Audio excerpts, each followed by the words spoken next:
चलिए बच्चों, आज का टॉपिक रहेगा द्विघात समीकरणों का हल।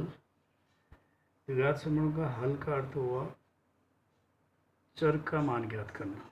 जैसे द्विघात समीकरण का मानक रूप होता है ax² plus bx plus c is equal to 0।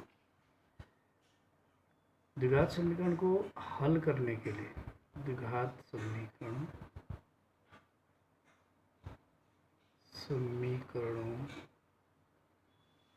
का हल। द्विघात समीकरण को हल करने की 3 मेथड्स हैं। पहली विधि है गुणनखंड विधि, दूसरी विधि है पूर्ण वर्ग विधि, तीसरी होती है सूत्र विधि।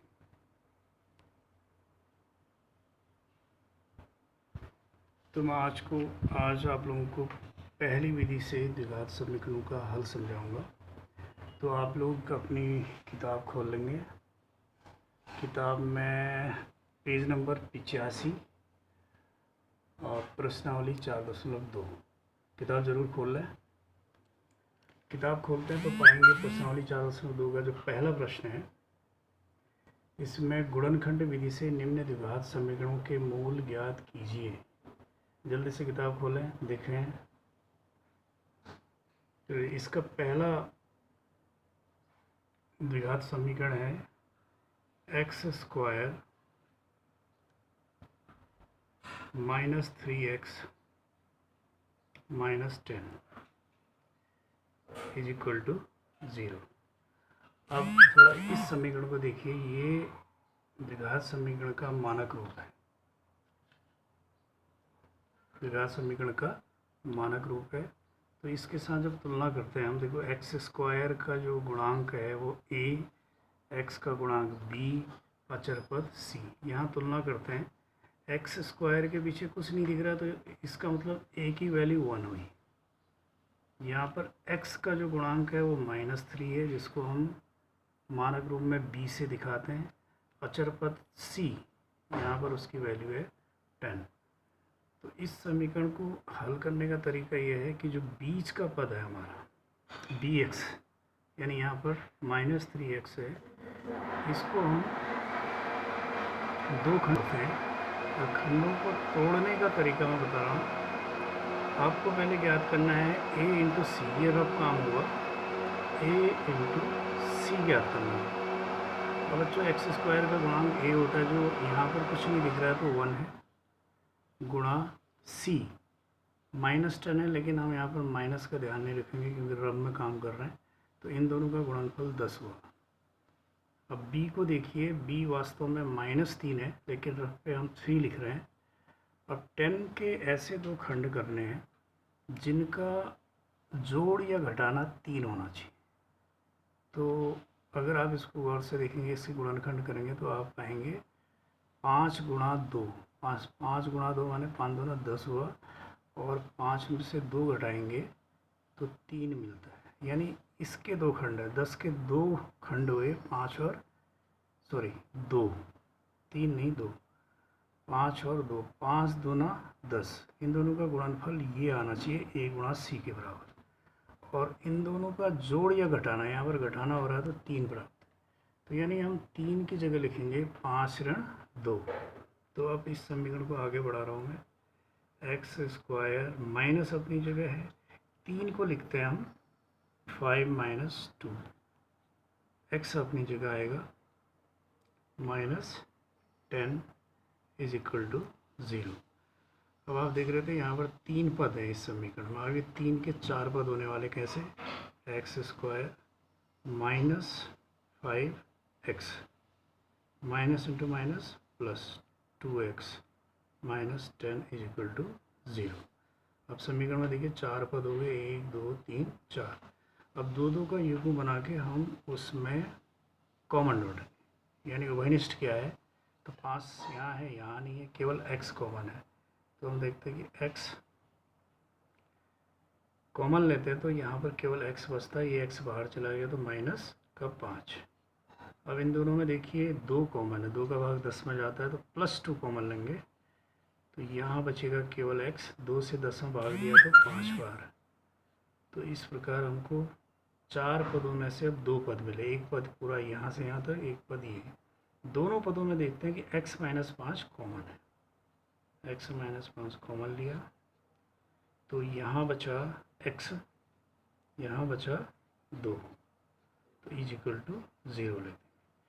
अब समीकरण का हल करने का अर्थ या समीकरण के मूल याद करने का अर्थ है कि x के मान ज्ञात करना।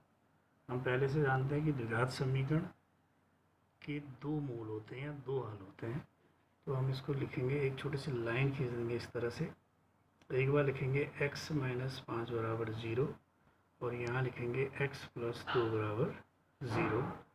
तो पक्षांतर करेंगे, 5 इधर ले गए तो प्लस का 5, x बराबर ऋण का 2।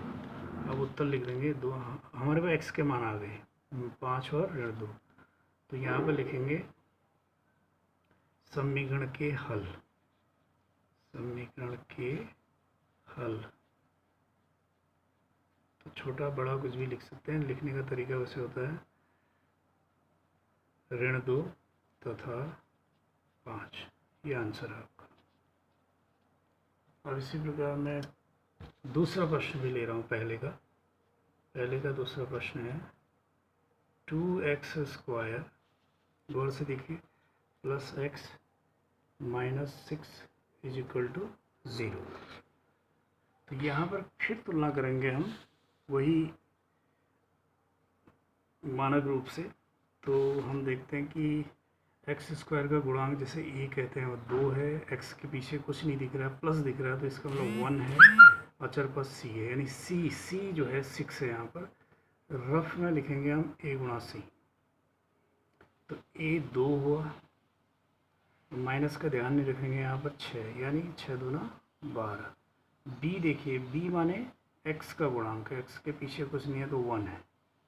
अब 12 के ऐसे खंड करने हैं कि उनका जोड़ या घटाना 1 आए। तो सिंपली अगर हम देखेंगे तो 4 × 12 होता है, तो 4 में से 3 घटाया तो 1 आया, और 4 और 3 का गुणनफल 12, यानी 1 की जगह लिखेंगे हम 4 ऋण 3। देखिए कैसे, 2x² प्लस यहाँ पर 1 था, 1 की जगह लिख दिया मैंने 4 ऋण 3, x - 6 = 0। तो 2x² प्लस 4 × x 4x ऋण 3x -6 बराबर 0। अब दो पदों को लेंगे, तो इसमें देखिए 2 कॉमन है, 2 यहाँ भी है, 2 का भाग 4 में जाता है और x भी कॉमन है।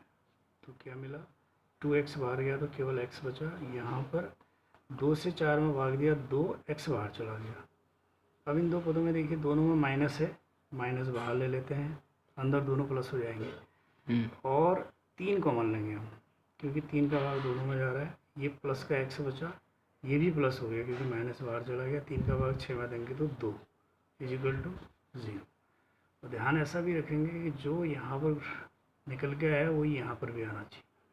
तो अब x + 2 is common in both the terms, तो हमको मिलता है 2x और यहाँ माइनस का 3 बराबर 0। अब मान निकालना है x का, तो एक छोटी सी लाइन, x + 2, ये बराबर भी 0 लिखेंगे, ये बराबर भी 0 लिखेंगे, राइट। अब 2 को उधर ले जाओ, x बराबर ऋण का 2 हुआ, 2x बराबर हुआ धन 3, x बराबर हुआ 3/2। तो अब हम लिखेंगे समीकरण के मूल या हल, कुछ भी लिख सकते हैं। मूल हो गए ऋण 2 तथा 3/2। चलिए पहले का तीसरा भी बता रहा हूँ, आप लोग प्रैक्टिस करते रहेंगे। पहले का तीसरा मैं किताब में देख लीजिए, मैं भी किताब से लिख रहा हूँ। √2x, इसको ज़रा गौर से देखेंगे, √2x² + 7x + 5 इधर 5 आएगा, तब √2 = 0। अब इसको इसका मानक रूप जो होता है ax² plus bx plus c is equal to 0 से तुलना करते हैं। x² का गुणन √2 यानी a √2 है, b 7 है, c जो है 5√2 है। अब हमें रफ पे काम करना है, ये यहाँ पे नहीं करेंगे, अलग से कर सकते हैं आप लोग। तो a गुणा c निकालिए, a गुणा c बराबर देखो a क्या है √2, c कितना है 5√2, तो इसका मतलब हो गया √2 गुणा √2 2 होता है, ये 5 है, 5 गुणा 2 यानी 5 दूना 10 हो गया। a गुणा c आ गया 10। अब ज़रा b पे ध्यान दीजिए, b बराबर है 7। अब 10 के ऐसे खंड करने हैं कि उनका जोड़ या घटाना 7 आए। तो सिंपली हम जानते हैं 5 दूना 10, 5 में 2 जोड़ेंगे 7 भी निकल रहा है, तो 5 धन 2 लिख रहा हूँ मैं इसको। तो 5 में 2 जोड़ो तो 7 आ गया, और 5 दूना 10। इन दोनों का गुणनफल a गुणा c के बराबर होना चाहिए, और इनके गुणनखंडों का योग या घटाना 7 होना चाहिए। यहाँ योग करके आ रहा है, तो 7 को हम लिखेंगे 5 धन 2। चलिए √2 x² प्लस 7 की जगह लिख रहा हूँ मैं 5 धन 2 x प्लस 5√2 बराबर 0। तो अब इसको हम खोलते हैं, और √2 x² प्लस 5 गुणा x 5x प्लस 2 गुणा x 2x प्लस 5√2 बराबर 0। अब इसमें कॉमन देखते हैं, कॉमन केवल x दिख रहा है मुझे, √2 यहाँ है तो यहाँ नहीं है, 5 यहाँ है तो यहाँ नहीं है, केवल x दोनों जगह है। x कॉमन लिया तो √2 तो ऐसे ही रहा, और स्क्वायर में से एक x बचा, x बाहर चला गया तो 5। अब इसमें क्या है देखो, इसमें एक्चुअल में √2 कॉमन है। एक्चुअल में ये 2 को हम लिख सकते हैं √2 गुणा √2 लिख सकते हैं, तो एक √2 कॉमन लेंगे तो √2 बच जाएगा यहाँ। तो हम √2 को कॉमन ले रहा हूँ, तो यहाँ बचता है, ये बाहर चला गया तो ये बचा √2x, और ये √2 बाहर आ गया तो प्लस 5। हमें ये भी ध्यान रखना था, जो पद यहाँ पर आया था वो यहाँ पर भी आना चाहिए था। अब दोनों पदों में ये चीज़ कॉमन है, इसको बाहर लिखते हैं √2x प्लस 5 इन ब्रैकेट में लिख दिया। इसमें बचा x और इसमें बचा प्लस का √2 बराबर 0। अब चूँकि x का मान निकालना है तो वही तरीका है, छोटी सी लाइन डालनी है आपको, √2x प्लस 5 बराबर 0 हो गया है। इसी प्रकार यहाँ भी हो गया x प्लस √2 बराबर 0। अब 5 को उधर ले जाओ, √2x बराबर ऋण का 5, x का मान निकालना है तो ये भाग में जाएगा, बट्टे में √2। अब इधर आइए, x बराबर, इसको उधर ले जाएंगे तो माइनस का √2। तो ये दो हल हमारे पास हो गए, एक ये है एक ये है, तो यहाँ पर लिखेंगे समीकरण का हल, समीकरण के हल, क्योंकि एक से ज़्यादा है। तो एक हो गया ऋण 5 अपॉन √2 तथा माइनस √2। इसके अलावा आपके पास 2 और हैं। चलिए मैं 2 वीडियो बची है इसमें, और